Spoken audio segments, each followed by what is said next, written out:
증시가 금요일에도 안 좋았었고 오늘도 안 좋아요. 연달아 2거래일 연속으로 좀 크게 하락하고 있고요. 차트를 보면은 일주일째 빠르게 무너지고 있습니다. 2월 중순에 22,000포인트가 넘었었는데 지금 19,000이 깨졌죠. 3,000포인트 넘게 하락한 셈입니다. 나스닥 선물 기준이고요. 월요일 장이 시작하기도 전에 벌써 마이너스 1.5% 가까이 하락하고 있습니다. 코스피도 오늘 3% 하락했죠. 정말 잘 버텼었거든요. 근데 이제 2,500선이 붕괴됐습니다. 연초에 2,400으로 시작해가지고 2,600을 넘겼던 코스피가 다시 주저앉았는데요. 오를 때는 정말 두 달 내내 간신히 올랐는데 무너지는 건 한순간이더라고요. 그만큼 매수세가 강했던 주도주들이 많이 꺾였다라 볼 수 있습니다. 그렇게 강했던 주도주를 꺾이게 만든 거는 뉴스 하나 때문이었는데요. 월스트리트 저널에서 나온 뉴스였는데 트럼프 팀이 4월 2일 상호관세가 아닌 보편관세 20%를 검토하고 있다라는 뉴스 때문이었습니다. 여기에 산업별 관세 목록도 공개를 고려하고 있다 이런 얘기인데 국가에 상관없이 20% 관세를 다 부과하고 여기에 추가로 또 관세를 부과할 수 있다 이렇게 해석할 수 있겠죠. 그때 캐나다와 멕시코에 했었던 25% 관세 가지고 시장이 한번 요동쳤던 적이 있었잖아요. 그거를 전 세계 대상으로 할 수도 있다라는 겁니다. 이게 굉장히 나쁜 뉴스인 게 이렇게 되면은 소비가 급감할 수밖에 없어요. 시장에 충격을 줄 수도 있는 뉴스인데 아직까지는 이게 확정적인 건 아닙니다. 카더라라는 뉴스 하나 가지고도 이렇게 됐다? 만약에 이게 진짜로 그렇게 트럼프가 말을 한다? 그럼 시장이 충격을 받을 수 있겠죠. 반대로 이게 카더라였던 거고 트럼프가 아니 무슨 소리야 상호관세지 이렇게 말하면은 강한 반등이 나올 수가 있습니다. 최근 일주일 동안 하락이 강했었는데 카더라였다더라 이런 식으로 그거 아니야 라고 하면은 안도 랠리가 나올 수도 있는 타이밍이 될 수 있겠죠. 문제는 4월 2일 트럼프 입에 모든 게 갈렸다라는 거에서 불확실성이 나오잖아요. 증시는 선반영할 수밖에 없죠. 트럼프는 시장에 임팩트를 주는 문구를 좋아합니다. 세게 때리고 나서 나중에 협상을 한다던가 이럴 때 본인이 우위를 점하려고 많이 하는데 전세계 대상 20% 관세란 단어는 단순하면서도 충격이 크죠. 일부 국가는 빼줄게, 뭐 일부 산업은 빼줄게, 어떤 기업은 빼줄게 이러면은 보편 관세를 맞았을 때 보복 관세를 할 거 아니에요. 그런다 하더라도 협상으로 해결할 수 있지 않을까? 이렇게 되면서 다른 국가들이 트럼프의 공격에 말려들지 않고 계속 버티기 모드로 갈 수 있겠죠. 그러면 트럼프 입장에서는 무역 적자 해결이 굉장히 길어지게 됩니다. 그게 싫기 때문에 차라리 한 방에 세게 때리고 빠르게 해결하겠다 이렇게 생각해 볼 수도 있을 것 같아요. 만약에 보편 관세 수치가 낮아지면은 또 임팩트가 약해지니까 다른 나라들한테 공포를 주기가 힘들어지겠죠. 이미 이 과정에서 증시는 당연히 충격을 받을 수밖에 없겠죠. 우리가 생각했던 상호관세란 단어의 의미와 트럼프가 생각하는 의미가 달랐다라는 거. 트럼프가 쓰는 언어와 다른 국가들이 생각하는 언어가 달라서 차이가 났던 문제들이 올해 지금 몇 개가 벌어지고 있습니다. 어쨌든 미지의 영역이고 48시간 정도 뒤에 이제 결과가 나오겠지만 우선은 불확실성이 시장을 지배할 수 있다라는 점을 염두에 두고 투자를 해야 되겠죠. 미국 재무장관이 인터뷰에서 더티 15라고 불리는 국가들을 언급했었는데 이게 폭스뉴스 화면에 예시로 이제 평균 수입 관세율이 나오더라고요. 이 관세율이 높을수록 미국에 타깃이 될 수가 있어요. 다른 나라들은 대부분 4에서 6% 수준 정도가 됩니다. 중국이 7.5%고 일본이 3.7%예요. 근데 한국이 13.4%. 어떤 업종은 과하게 관세율을 올려서 산업을 보호하고 어떤 업종은 FTA니까 낮겠죠. 보호하는 업종들 때문에 평균이 올라갔기 때문에 이 업종에 대한 타격도 고려를 해볼지도 모르겠어요. 관세 장벽이 높은 인도 같은 경우는 17%입니다. 그런데 다른 나라들은 대부분 한 자리였고 한국은 두 자리라는 점에서 고민해봐야 될 지점들이 있겠죠. 미국이 무역 적자를 보는 국가들을 보면은 이제 중국, EU, 멕시코, 베트남이 작년 1, 2, 3, 4위예요. 한국은 9위를 기록해서 일본 다음입니다. 4월 2일날 결과가 나오겠지만 다행히 상위권에 있지 않기 때문에 조금 안도의 한숨을 쉴 수 있지 않을까 이렇게 싶었는데 보편관세식으로 오면은 소용이 없죠. 어쨌든 지금 증시 문제는 트럼프 발표가 있을 때까지는 미지의 영역이라는 게 가장 큰 스트레스예요. 주식시장에서 제일 안 좋아하는 게 불확실성인데 그 불확실성이 가장 높은 지점이 이번 4월 2일까지입니다. 그럴지도 모른다는 가정을 가지고 증시가 움직일 수밖에 없는 거고 트럼프의 발표가 예상보다 약하게 나왔다. 그게 오히려 반등 신호가 될 수도 있지 않을까 싶습니다. 관세가 20% 정도 부과되면은 미국이 소비를 20% 이상 늘리지 않는 이상은 실질 소비가 감소할 수밖에 없어요. 실질 소비가 감소하면은 필수 소비재를 줄이긴 어렵잖아요. 그러면 결국 자동차, 가전,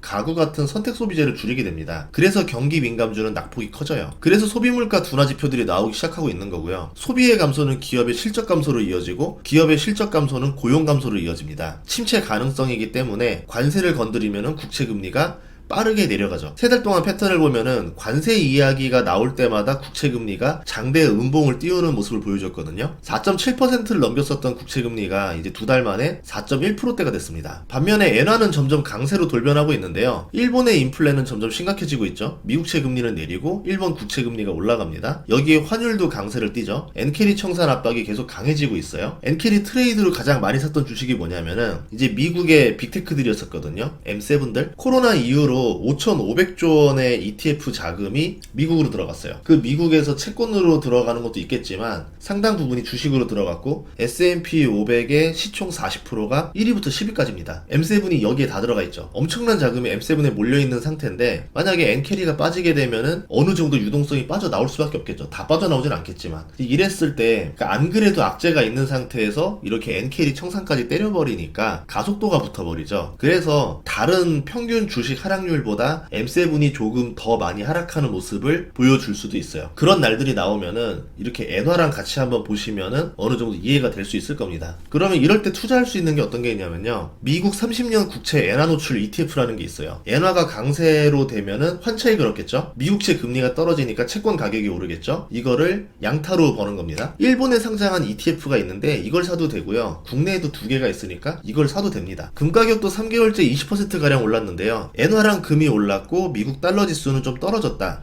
이거는 뭐겠어요? 달러의 불안을 말하는 거죠. 과거의 리먼 이후 때도 달러가 불안하니까 엔화가 강세를 띠고 유로화가 강세를 띠고 금이 강세를 띄었었거든. 미국의 위기 또 미국의 침체 이런 거를 예상한다라고 볼 수 있는 겁니다. 지표들은 여러 개인데 하나의 이유로 지금 결과들을 보여주고 있다라는 거고 결국 하나가 뭡니까? 트럼프죠. 그것도 트럼프의 발언 하나. 그 발언 하나가 어떻게 나올지는 알 수가 없어요. 더 충성파로 똘똘 뭉쳤기 때문에 어떤 발언이 나오는지 흘러나오는 것도 별로 없습니다. 카더라일 수도 있는 거고 막상 다를 수도 있는 거고 불확실성이 점점 커지기 때문에 안 그래도 증시가 높았던 지점에서 불안하니까 미리 차익 실현하고 싶은 욕구가 계속 나올 수밖에 없는 거죠. 이게 증시가 완전 바닥인 상태에서 불확실성이면은 요거 괜찮다.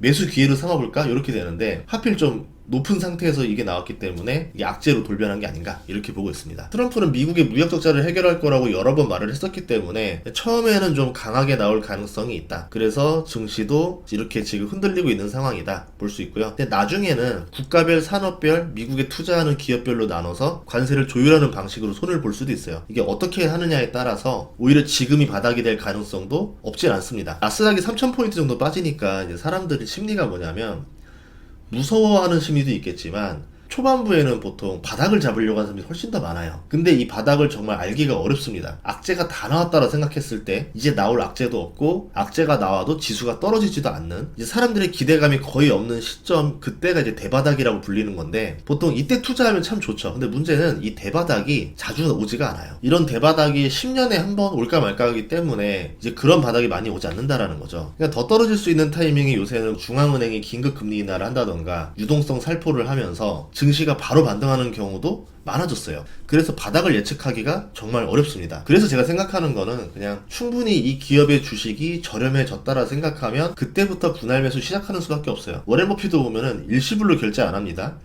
1, 2년 동안 계속 분할 매수로 들어가요. 옥시덴탈도 지금 매수한 게 거의 3년 차가 됐죠. 그래서 주식 투자는 조금 더 시간을 넓게 보고 투자하는 게 그나마 낫지 않을까 저의 생각이고요. 너무 초반에 들어갔을 때 보통 좋은 결과가 아닌 경우도 많았더라. 대중의 기대감이 푹 빠졌을 때 또는 이제 반등을 시작하려고 할 때 한 타이밍 늦게 들어가는 게 조금 더 낫더라. 이거는 그냥 제 경험입니다. 제 경험이 틀릴 수도 있는데 하나의 방법을 알려드리고 싶어서 제 방법을 말씀드렸습니다. 다음 시간에도 좋은 정보로 찾아뵙겠습니다. 구독과 좋아요, 알림 설정 부탁드리고요. 그리고 최근에 밴드라던가 카톡이라던가 유튜브 채널을 제 거를 그냥 그대로 베껴서 쓰는 데들이 있더라고요. 그런 다음에 돈을 입금해라 이래가지고 지금 피해 사례들이 나오고 있습니다. 정말 조심하시길 바라고요. 신고를 해도 계속 바꿔가면서 들어오기 때문에 조심하시고 누군가가 온라인으로 돈을 입금하라 라고 하면은 무조건 의심하시면 돼요. 눈으로 보고 돈을 빌려달라 해도 사기인 경우가 많은데 보지도 않고서 돈을 송금하라 그러면은 더 위험할 수 있겠죠. 정말 조심하시길 바라겠습니다. 다음 시간에 뵙겠습니다.